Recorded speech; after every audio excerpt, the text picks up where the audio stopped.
Hi, I'm Khalib, and welcome to my YouTube channel, Wild West Tales of Law. Let's begin the story. Eliza Monroe knew she was in trouble the moment she stepped down from the stage and saw the empty road. The coach to Double Bar Ranch was gone. For a few seconds she just stood there in the middle of Dustwater, one hand on her travel case, the cold wind pulling at her cloak. She had read Mr. Harlan's letter so many times, she could still picture the words in her mind. The ranch wagon would leave on the 15th. Be at the station by morning. Work waiting. Room waiting. A clean start waiting. But the storm in Dodge City had kept her trapped for 2 days, and now the chance was gone. The wagon left yesterday, the station clerk said without looking up from his book. Boss figured you weren't coming. Eliza swallowed the hard knot in her throat. Is there another ride to the ranch? He finally lifted his eyes and looked her up and down, pausing at her height like everybody did. Not unless you've got a horse and know the trail. 40 miles of rough country, not safe. Not safe for a woman, he meant. Eliza thanked him anyway, because she was tired and cold and had no strength left to fight foolish men. She picked up her case and stepped back into the wind. Dustwater was smaller than she expected. A short main street with a store, a saloon, a church, a blacksmith, and a boarding house that leaned like it was tired of standing. The sky had already turned gray with evening. The air smelled like dry dirt and smoke. She tried the boarding house first. Mrs. Caldwell, the owner, opened the door just wide enough to see Eliza and then narrowed her eyes. No rooms. Eliza glanced past her and saw a keyboard hanging half full. I can pay.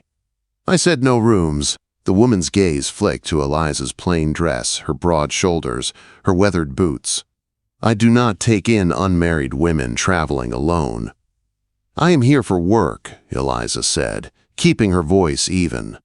I was hired as a seamstress for Double Bar Ranch, but the coach left without me. Mrs. Caldwell's mouth pinched tighter. Then you should have come on time. The door shut. Eliza stood there a moment, the wood inches from her face, then turned away before the hurt could show. She tried the saloon next, because she had run out of pride before she ran out of options. Big Pete stood behind the bar, polishing a glass with a dirty rag. He gave her one look and laughed when she asked about a place to sleep. I don't rent beds, he said, and I sure don't need trouble. Trouble, Eliza repeated. He shrugged. A woman alone always brings trouble. By the time she left, the sun was gone. The cold settled fast over the town, sharp and mean. Eliza pulled her cloak tighter, but it barely covered her arms. She had slept outdoors before on her journey west, but not in weather like this. Not with no fire and no place to hide from the wind. At the little eatery beside the general store, warm light spilled through the windows. She went in mostly for heat. A bell rang over the door. The room was nearly empty. A few men hunched over bowls near the back. A girl with a braid and flower on her sleeve brought Eliza stew and coffee. Eliza took a table close to the stove and let the warmth sink into her bones. She ate slowly, trying not to think about what would happen when she had to leave. Across the room, a man sat alone in the corner. He looked to be in his 40s, maybe older, with dark hair gone silver at the temples and a face lined by sun and hard years. He wore a work coat and boots caked in mud, but he sat very still, like a man used to watching more than speaking. Eliza kept her eyes on her bowl. When she finished, the girl returned, wringing her hands. Miss, Pa says we're closing. Of course. Eliza reached for her purse. The girl hesitated. He said to tell you you can't stay. Eliza gave a tired little smile. I figured. She stood, lifting her case again, and for one foolish moment she wondered if she could sit in the church doorway until morning and hope no one noticed. Where are you going? The voice came from behind her. She turned. It was the man from the corner table. Up close he looked even more weathered, with gray eyes and a scar near his jaw. He kept a respectful distance, hands at his sides.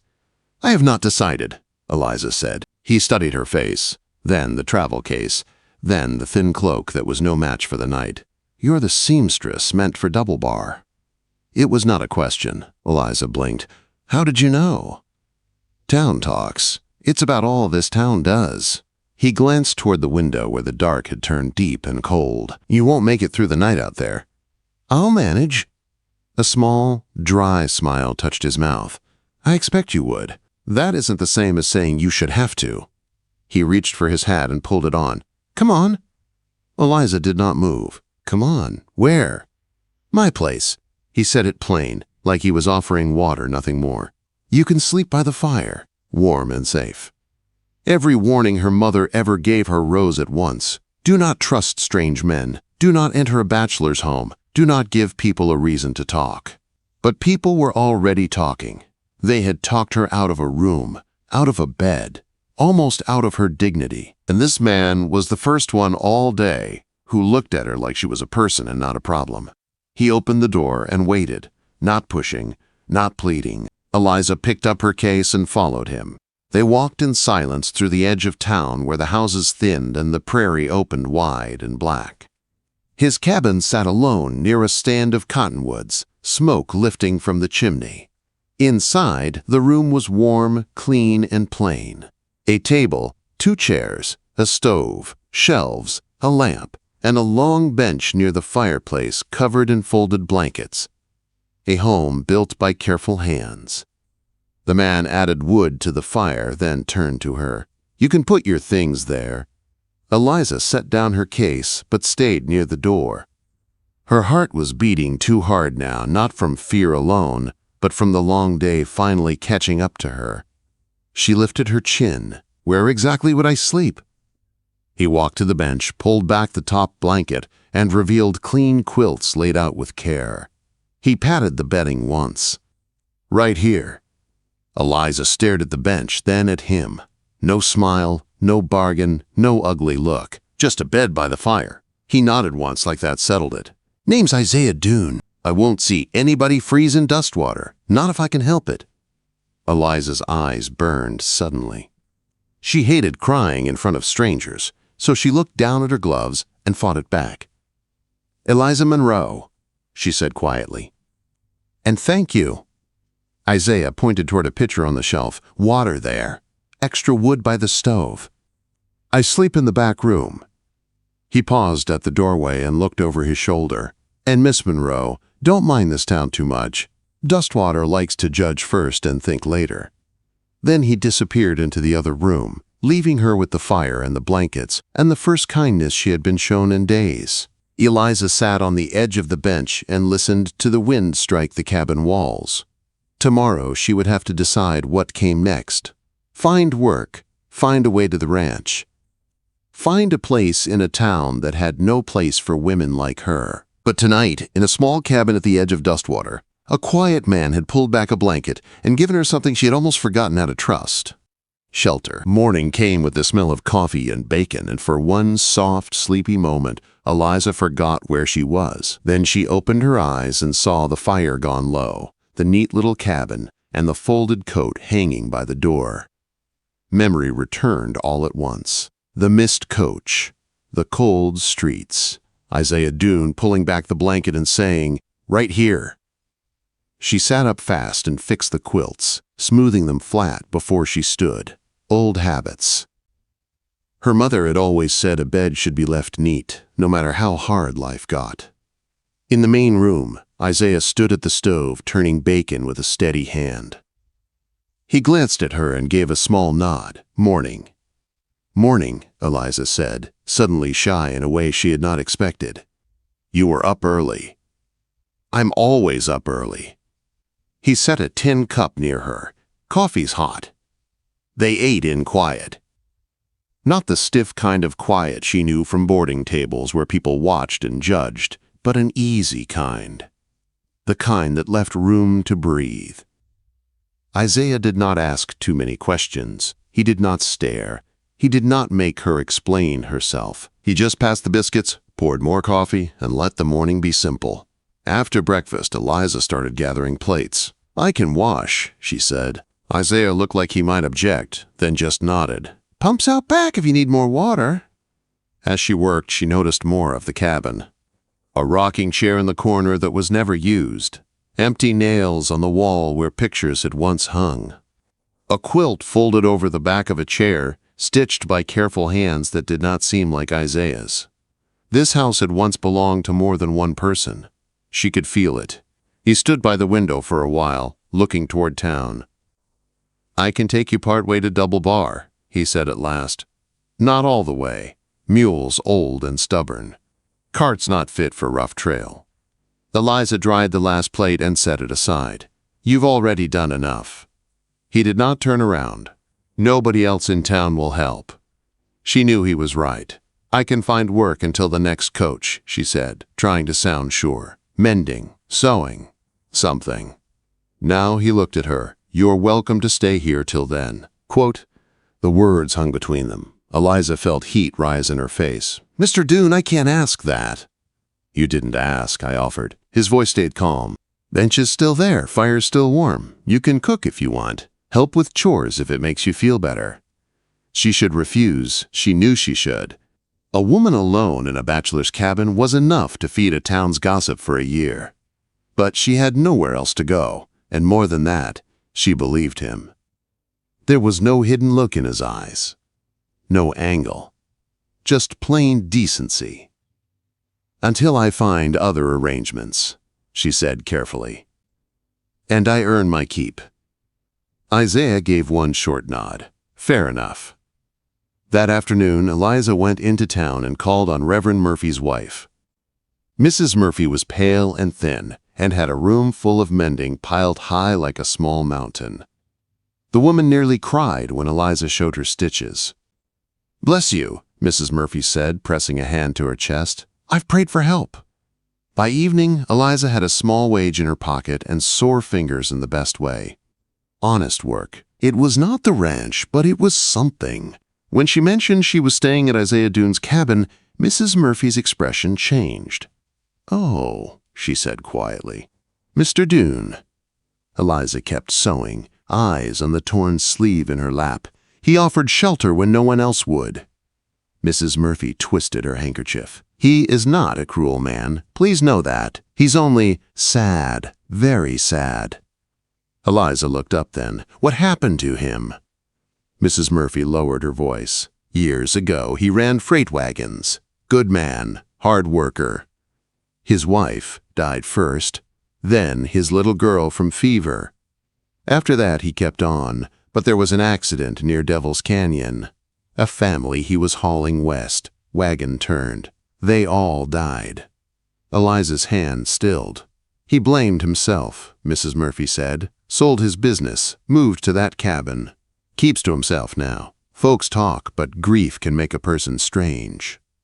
Eliza finished the seam and tied it off. "Grief can also make a person kind." Mrs. Murphy gave her a long look, like she was rethinking something. "Yes," she said softly, "I suppose it can." Quote, when Eliza returned to the cabin, she found Isaiah splitting wood behind the house. His sleeves were rolled up. He worked with clean, sure motions, every swing of the axe exact. The evening light caught in the silver at his temples. "How was the work?" he asked without looking up. "Good. Mrs. Murphy hired me for more." "Good." Eliza stood a moment, then said, "She told me about your family." The axe stopped. Isaiah lowered it slowly and rested both hands on the handle. His back stayed to her. "Mrs. Murphy talks too much." She meant well. He was quiet for a long time. Wind moved across the yard. Somewhere the mule kicked the fence. Finally he said, "Most folks in town look at me and see bad luck, or a ghost. You should know what house you're sleeping in." Eliza stepped closer, but not too close. "I know this much. You gave a stranger shelter when nobody else would." That made him turn. Something shifted in his face then. Not a smile exactly, but less guarded than before. "Supper in an hour," he said, and picked up the axe again. It was more than enough. The days settled into rhythm after that. Eliza rose early and made biscuits while Isaiah tended the mule and chopped wood. She walked into town for sewing jobs, mostly for Mrs. Murphy at first, then for others who heard about her neat work and fair prices. In the evenings, she cooked simple meals and mended by lamplight, while Isaiah sat nearby fixing harness, patching tools, or reading an old almanac. They talked more than she expected. Not all at once. not in long speeches. A little at a time. He told her his mule's name was Jupiter, and that the animal hated everybody equally. She told him she once had a sewing shop in Kansas and lost it when a man tried to force her into marriage and punished her for refusing. Isaiah listened with his jaw tight and said only, "He was a fool." For some reason, that made her laugh. One night, while she stitched a tear in one of Isaiah's work shirts, he spoke without looking up from the leather strap in his hands. "Why'd you come this far?" Eliza kept her needle moving. "Because I was tired of being told what a woman should be." Quote. He glanced at her. "I was too tall, too plain, too opinionated," she said, giving a bitter little smile. "Men said I worked too much. Women said I spoke too straight. The man who wanted to marry me said I should be grateful anyone asked." Isaiah snorted softly. "Sounds like a man who never built anything worth keeping." She looked up at him then, surprised. He met her eyes. "You crossed half the country alone and found work in a town that didn't want to give you a bed. That tells me more than gossip ever could." Warmth spread through her chest, slow and steady. She bent back over the shirt before he could see too much on her face. "And what does gossip say about you?" He leaned back in his chair, staring into the fire. "That I'm a man who failed to keep people alive." The room went still. Eliza set down the shirt in her lap. "Do you believe that?" His answer took time. "Some days." She watched the firelight move over the lines in his face. This was the wound beneath everything. Not just loss, blame. The kind that burrowed deep and made a man punish himself for surviving. "We all lose, people," she said quietly. "That does not make us guilty." His mouth tightened. "Feels the same some nights." Eliza wanted to step closer, to put a hand on his shoulder, to say something that could lift years of sorrow in one moment. But she knew better. Some griefs did not open for force. They opened for patience. So she picked up the shirt again and kept stitching. After a while, Isaiah spoke, voice low. "You can stay through winter if you want, safer than waiting on roads and coaches." Eliza's hands paused. Winter, not a few days, not another week. Winter. Outside, the wind rattled the cabin walls. Inside, the fire burned warm, and Isaiah Dune sat across from her with his own grief in pieces at his feet, and still made room for hers. "Only if I pay my way," she said. A faint smile touched his mouth. "You already do." That Sunday, they went to church together. The whispers started the second they walked in. Eliza felt them before she heard them, heads turning. Fans lifting, eyes sliding over her plain dress, over Isaiah beside her, over the space between them that was somehow scandal enough for everyone. Isaiah's shoulders went hard as stone. Eliza slipped her arm through his before she could think better of it. He looked down at her, surprised. "Let them stare," she murmured. For one long beat, he said nothing. Then he covered her hand where it rested on his sleeve. They took a seat in the back pew. During the final hymn, Eliza felt the tension in him rising. Memory and shame and anger all crowding his chest at once. Without looking at him, she leaned a little closer, shoulder to shoulder, offering what little comfort she could in a room full of hard faces. He did not pull away. Outside after the service, the cold air hit sharp and clean. "That was unpleasant," Eliza said. Isaiah let out a breath that was almost a laugh. "You always call things smaller than they are?" "Only when I'm trying not to run." He looked at her for a long moment, and his gray eyes softened in a way that made her heart stumble. "You're a brave woman, Eliza Monroe." Quote. She gave him a crooked smile. That's not usually how people say it. They're wrong. They walked home through the brittle afternoon light, and for the first time since she arrived in Dustwater, Eliza did not feel like she was passing through. She felt like she was walking toward something. She just did not yet know how much it would cost. By the time the first snow came, the whole town had decided what Eliza Monroe was. Some called her shameless. Some called her foolish. A few, in quieter voices, called her brave. Eliza heard all of it. She heard it at the mercantile when women stopped talking the moment she stepped inside. She heard it outside church when Mrs. Caldwell said, "Some women have no sense of propriety," loud enough for half the street to hear. She heard it in the cafe when two men muttered that Isaiah Dune had finally lost what little judgment he had left. She kept her chin up and her hands busy. If people would not give her respect, she would earn what she could with work. Her sewing did exactly that. Word spread beyond gossip. Reverend Murphy's wife praised her stitches. The blacksmith's wife sent over children's clothes to mend. The schoolteacher brought torn hems and said, in a careful voice, "I don't care where you sleep, Miss Monroe. I care whether you do good work." Eliza smiled and took the bundle. "Then we'll get along just fine." Quote, "At home, life with Isaiah grew steady in a way that felt almost dangerous to hope for. Mornings were coffee and biscuits. Evenings were lamplight and quiet talk. He fixed harness and tools while she sewed. Some nights they spoke of little things. Weather. Prices. Whether Jupiter the mule would ever stop biting people. Some nights they spoke of deeper things. One cold evening, Isaiah sat staring at the fire, pipe in hand, smoke curling slowly toward the rafters. "She was small," he said suddenly. Eliza looked up from her embroidery. "Your daughter?"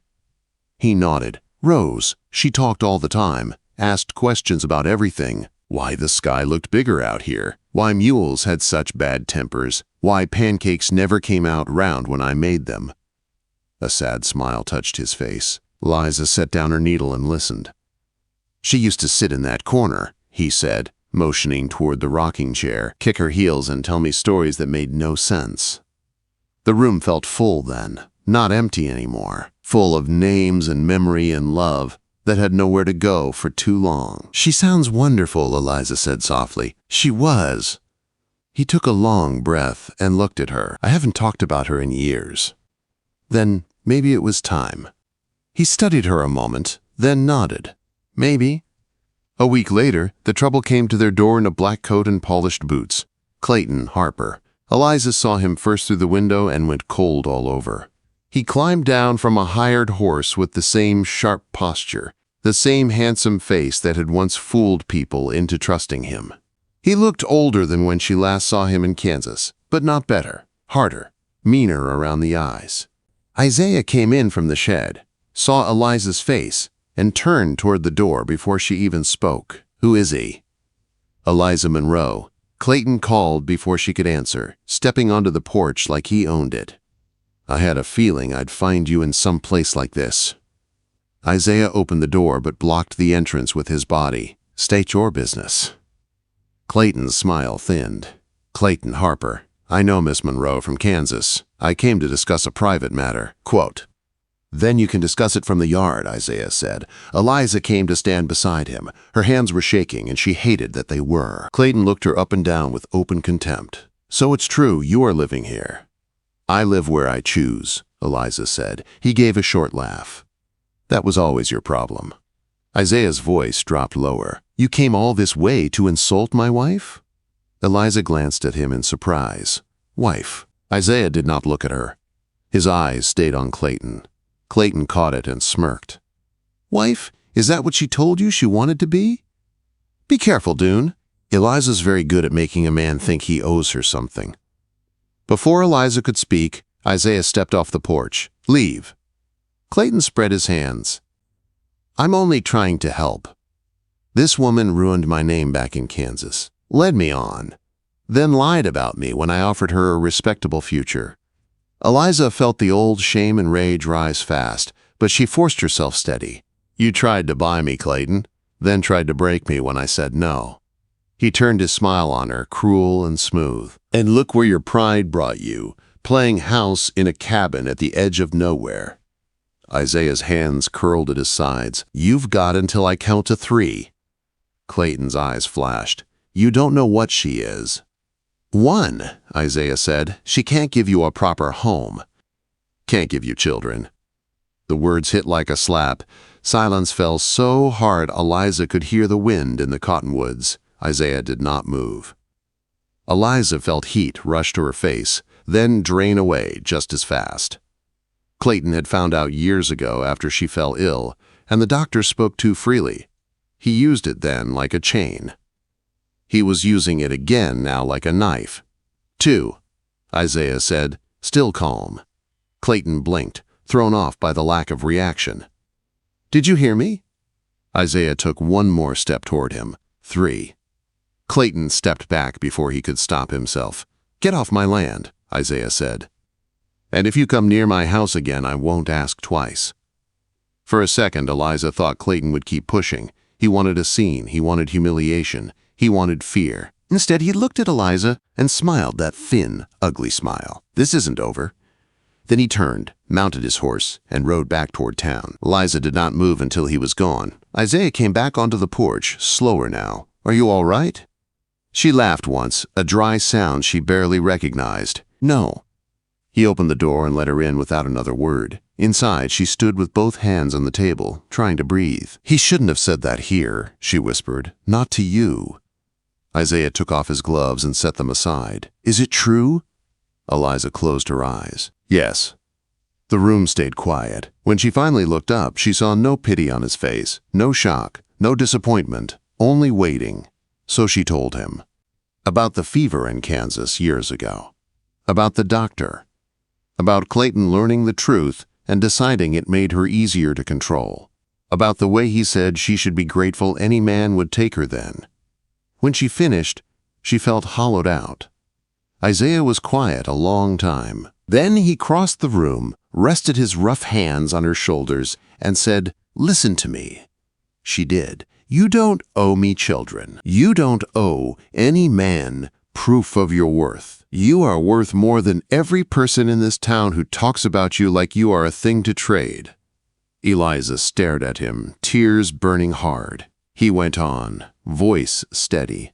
And if Clayton Harper thinks that truth gives him power over you, he's a bigger fool than I guessed. That broke her. She pressed a hand over her mouth, but the tears came anyway. Isaiah pulled her close, awkward at first, then sure. She cried into his coat, while the fire popped behind them, and the winter wind pushed at the walls. When she finally stepped back, she wiped her face and gave him a weak, embarrassed smile. I'm making a mess of your shirt. It was old anyway. That made her laugh through the tears.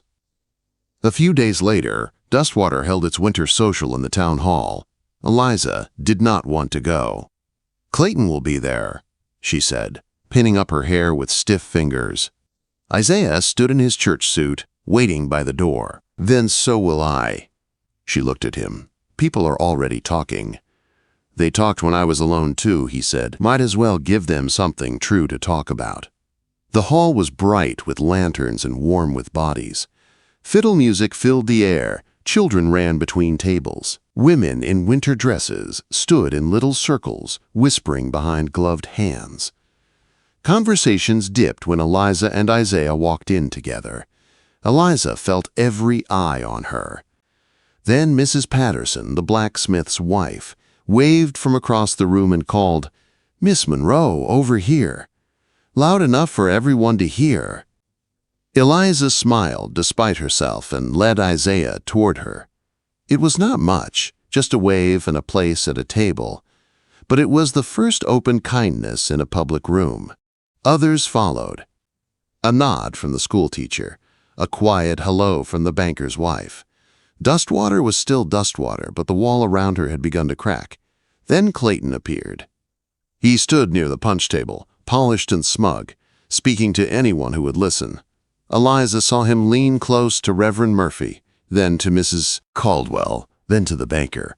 He was planting poison, one careful word at a time. Isaiah watched too. When the music changed to a waltz, he turned to Eliza and held out his hand. She stared at it. You dance? Badly. Despite everything, she smiled. So do I. They stepped onto the floor. A few people openly stared. Clayton did too, his face darkening as Isaiah placed one hand at Eliza's waist and moved with her, slow and steady. He was not a graceful man, but he was careful with her. He did not flinch at her height, did not try to lead too hard, did not act embarrassed when their steps went uneven. Halfway through the song, he murmured, "You're safe." Eliza looked up at him. "I know." When the dance ended, Clayton crossed the room toward them. "Quite a picture," he said loudly. "A grieving widower and the woman who trapped him." The room went quiet around them. Eliza lifted her chin. "Go home, Clayton." He laughed. "This is home now. There's money coming to this town, rail money. Men with sense know how to profit. Men with old guilt and weak judgment don't." Quote. Isaiah's face went still. Clayton looked around the room, raising his voice. "You all know what she is. Ask her why no man married her in Kansas. Ask her what she can't." The crack of Isaiah's fist against Clayton's jaw echoed through the hall. Clayton stumbled sideways into a table, sending cups and cider across the floor. Gasps rose from every corner. Isaiah did not move toward him again. He just stood there, breathing hard, and said, "You will not speak about my wife that way, ever." For 1 second, nobody moved. Then the blacksmith stepped forward. "Mr. Harper," he said, "you've caused enough trouble in one evening." Mrs. Patterson joined him, then the schoolteacher, then the banker's wife. Not everyone, but enough. A line formed without anyone saying to do it. Clayton looked around and realized too late that the room was no longer his. He wiped blood from his lip, eyes burning. "This town's making a mistake." Mrs. Caldwell, of all people, sniffed and said, "Then perhaps you should leave before you make another one." A rough laugh moved through the hall. Clayton glared at Eliza one last time, then shoved through the crowd and left. The door slammed behind him. For a long moment, no one spoke. Then the fiddler, bless him, lifted his bow and started another tune like nothing had happened. The room slowly breathed again. Eliza turned to Isaiah. That was foolish. He flexed his sore hand and winced. "Probably." She took his hand anyway and looked at the reddening knuckles. "Thank you." His eyes met hers, and whatever had been slowly building between them for weeks was no longer hidden. "Come outside," he said quietly. Snow had started falling again, soft and steady, covering the street in white. The noise of the hall dimmed behind them as they stood under the porch light. Isaiah looked at her like a man deciding the rest of his life. "I should have said this sooner," he said. "Before Harper. Before church gossip. Before all of it." Eliza's heart pounded so hard she felt it in her throat. He took a breath. "I asked you to stay because it was winter and you needed shelter." That was true. But somewhere along the way, I started needing you here too. Eliza blinked fast against sudden tears. He went on, words plain and honest. "This house hasn't felt like a home in years. Not till you. Not till the sound of your sewing at night. Not till coffee in the morning and someone to tell me when I'm being stubborn. I don't know what kind of husband I can be. I've got too much grief and too many ghosts. But I know this. I don't want another day in that cabin without you." Snow settled on his shoulders, on her hair, on the porch rail between them. Eliza laughed softly through tears. "That sounds a lot like a proposal, Isaiah Dune." "It is if you'll have it." She stepped closer. "I came west looking for work. I found a man who gave me a bed by the fire and asked for nothing. I found someone who sees me as I am and does not ask me to be smaller." Her voice shook. "Yes, I'll have it."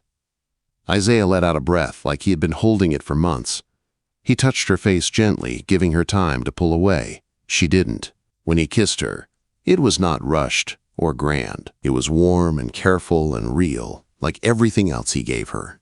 The kind of kiss that promised steadiness. The kind that felt like coming home. Behind them, the hall door opened and Mrs. Patterson called, "If you two are done making the rest of us wait, there's pie getting cold."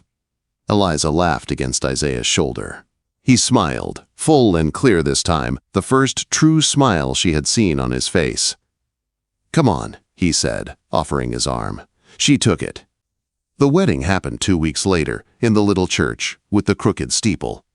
Mrs. Murphy cried through the whole service. Reverend Murphy's voice shook when he said, "The vows." The blacksmith stood near the door in case Clayton Harper tried one last stunt, but he never came. By then, he had left Dustwater for good, chasing some new scheme in some new town. Eliza wore a blue wool dress she altered with her own hands. Isaiah wore his good suit and looked at her through the whole ceremony like he still could not believe she was there. When it was done and they stepped outside into bright winter sun, the town stood waiting on the church steps and in the street, not all of them smiling, but enough. Enough to matter. Mrs. Caldwell even gave a stiff nod and said, "Mrs. Dune." Eliza nodded back. "Mrs. Caldwell." Isaiah leaned toward her and murmured, "That might be the nearest thing to an apology she's got." Eliza hid a smile. "I'll take it." That night, in the cabin at the edge of Dustwater, Isaiah stopped beside the old bench by the fire. He looked at the folded blankets, then at Eliza. "Strange thing," he said. "This is where it started." Eliza touched the bench with her fingertips. "You pulled back a blanket and changed my life." He shook his head gently. "No. You walked through the door and changed mine." He led her to the bedroom, where a new bed frame stood strong and simple, built by his own hands. Nothing fancy. Just solid wood and clean quilts, and the kind of care that could not be faked. Outside, the prairie wind moved over the dark fields.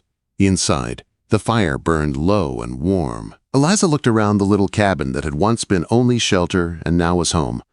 Not because it was large, not because it was perfect, but because she was wanted there, fully, without apology. Isaiah stepped behind her, wrapped his arms around her waist, and rested his chin near her temple. "Still want to know where you sleep tonight?" he asked, voice rough with a smile. Eliza turned in his arms, smiling back. "Right here," she said. "Always right here." And for the first time in many years, neither of them felt alone. If you enjoyed the story, please like, share, and comment. Thanks for watching.